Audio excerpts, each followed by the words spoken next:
Hello નમસ્કાર મિત્રો, કેમ છો તમે બધા? તો એક આ રેન્ડમલી વિડીયો છે. મેન્સ આવી રહી છે બધાને 19 તારીખથી. તો મારે પણ મેન્સની એક્ઝામ છે, એમાં વ્યસ્ત છું.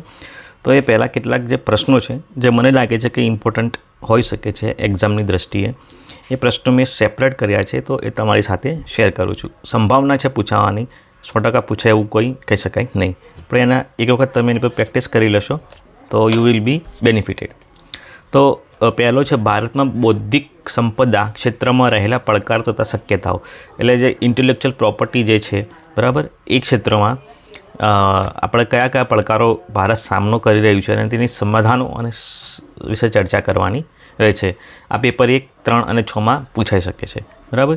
ત્યાર પછી છે વોકલ ફોર લોકલ મિશન વિશે ટૂંકમાં જણાવવાનું છે, અને તે ભારતીયને કેવી રીતે મદદરૂપ થશે, ભારતના અર્થતંત્રને મદદરૂપ કેવી રીતે થશે તેની ચર્ચા કરવાની છે તમારે.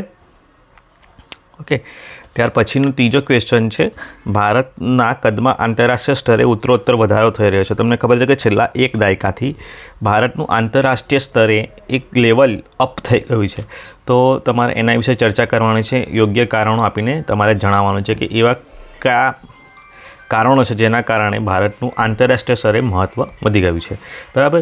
ત્યાર પછી અમૂર્ત સાંસ્કૃતિક વારસો એટલે શું? હમણાં વચ્ચે જ ગરબાને સમાવેશ કરવામાં એના અનુલક્ષીને છે.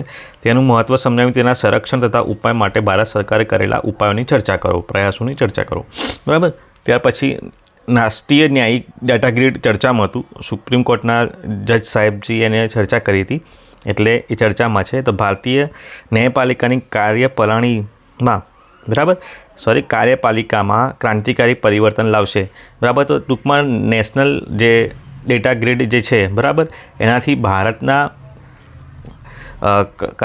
જે ન્યાયપાલિકા છે એમાં કેવી રીતે પરિવર્તન આવશે એની ચર્ચા કરીને પેપર 5 અને પેપર 6માં પૂછાઈ શકે છે, બરાબર. ભારતની સ્વતંત્રતા ચળવળમાં નેતાજી સુભાષચંદ્ર બોઝના યોગદાનની ચર્ચા કરો.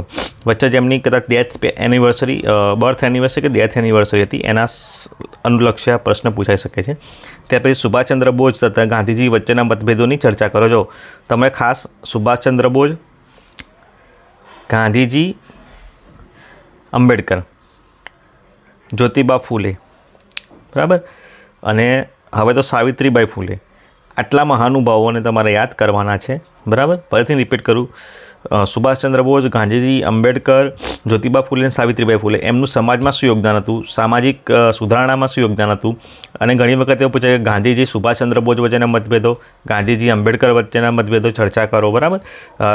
પછી છે ગાંધીજી અને રવિન્દ્રનાથ ટાગોર વચ્ચેના મતભેદો એટલે કોઈ પર્ટિક્યુલર બાબતોને લઈને એમના વિચારોની જે ભિન્નતા હોય એ, બરાબર. પછી જીએસટી ડે ઉજવાયો તો જીએસટી કાયદાએ ભારતીય તંત્ર વ્યવસ્થાને કઈ રીતે પ્રભાવિત કરી છે એ તમારે જણાવવાનું છે. ઓકે. તો બેઝિકલી આવા બધા ક્વેશ્ચન પૂછવાની શક્યતા રહેલી છે. ત્યાર પછી બીજા 2 પ્રશ્ન આપણે જોઈ લઈએ. ભારતમાં પ્રવાસન ક્ષેત્રે રહેલા પડકારો.